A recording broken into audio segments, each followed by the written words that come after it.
Hello and welcome to the Right on Crime podcast. I'm Marilyn Davidson. I am the Regional Director for Right on Crime, and I am also over the state of Oklahoma.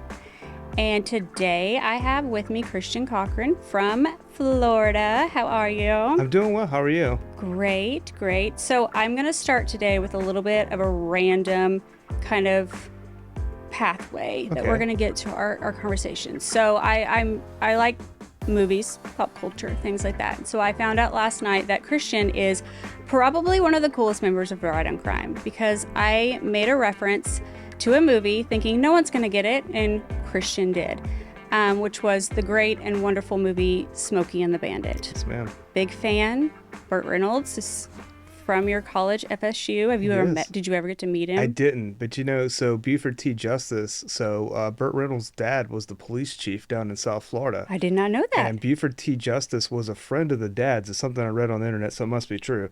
So I would stand to believe it. And I was reading an article with him that he at one time wanted to be a law enforcement officer and got into acting. So it's kind of nice, pretty cool. He pivoted pretty well. Yeah, he ended up much better.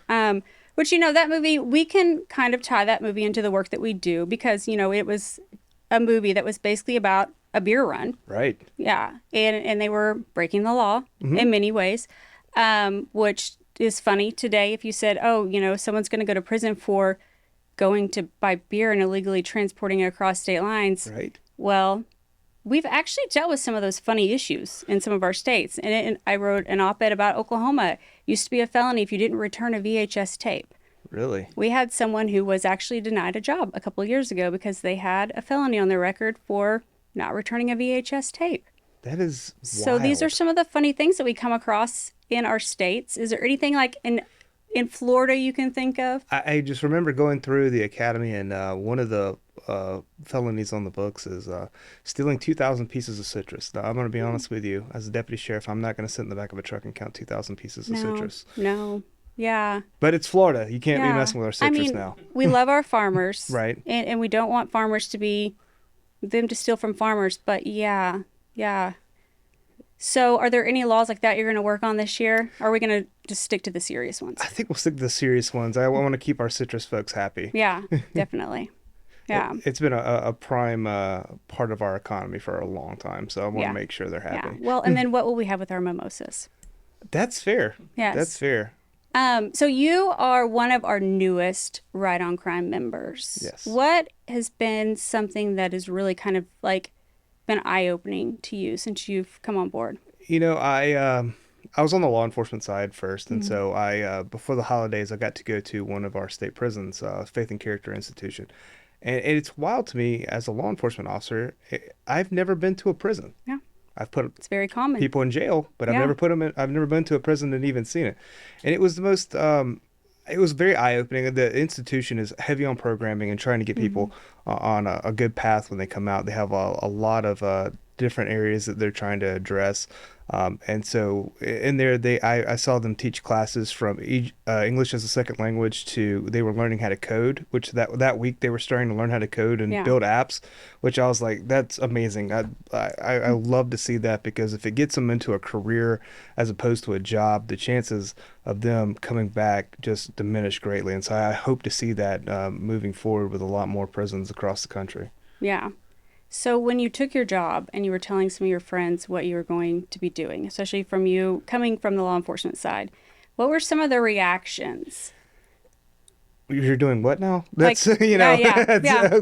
So that was, a lot of people were like, well, weren't you a cop before? Yeah, but I saw stuff. I saw stuff in the first hand and I'll tell you what, most cops are reformers. I mean, obviously you have to be a reformer to become a cop because you see something in your community you want to change.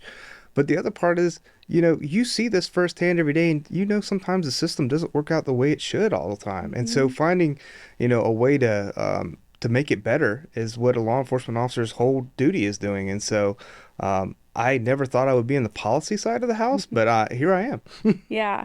And, and I talk to a lot of judges and law enforcement officers, and I always ask them, I know you have those one or two people that are in your court or you're arresting over and over that you know them by name. And so what we're trying to do is, I know that gets frustrating of constantly having to do that is, we're trying to look at how do we keep them from coming back and being a repeat customer.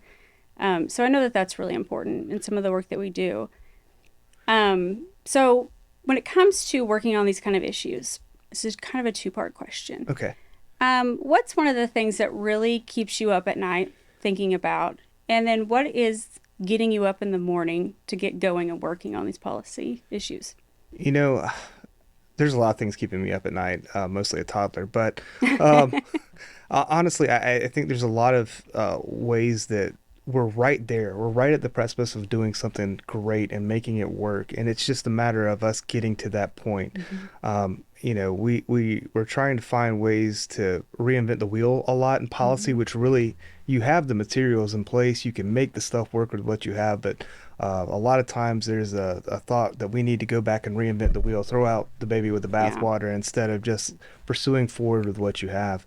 And so to me, there's a lot of ways we can just kind of improve where we're at and go from there. And what gets me up in the morning, my gosh. Another fussy toddler? Just kidding. That's the yes, very much that, or two dogs. So, you know, I want to make I guess for the toddler's sake, I want to make it so it's a better place so she has a place to grow up. Yeah.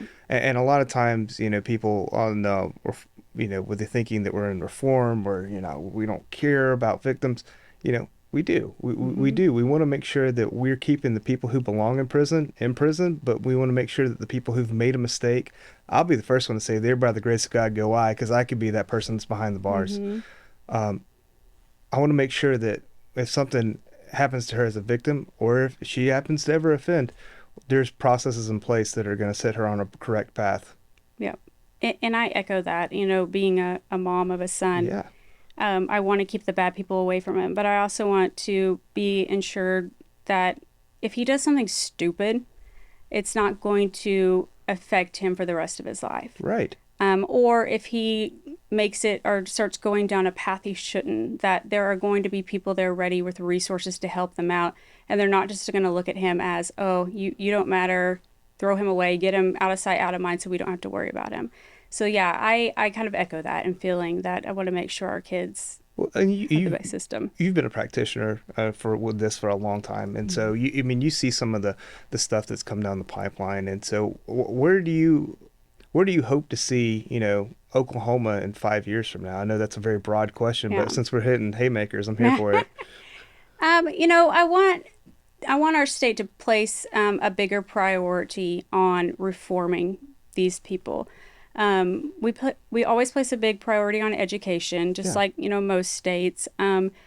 We have the health care, you know, but prisons and our justice system, our courts, you know, that is, you know, $1 billion every year that we're spending of taxpayer money. And I don't want them to just feel like they're being taken care of. I want them to know they're being taken care of. I get very tired of the squishy feel-good legislation, you know, that we all can pat ourselves on the back for that does nothing. Yeah. So I really do want to see us prioritizing that and putting that up there as just as important as all those other high-ranking issues that we're kind of investing our time and money in. Right.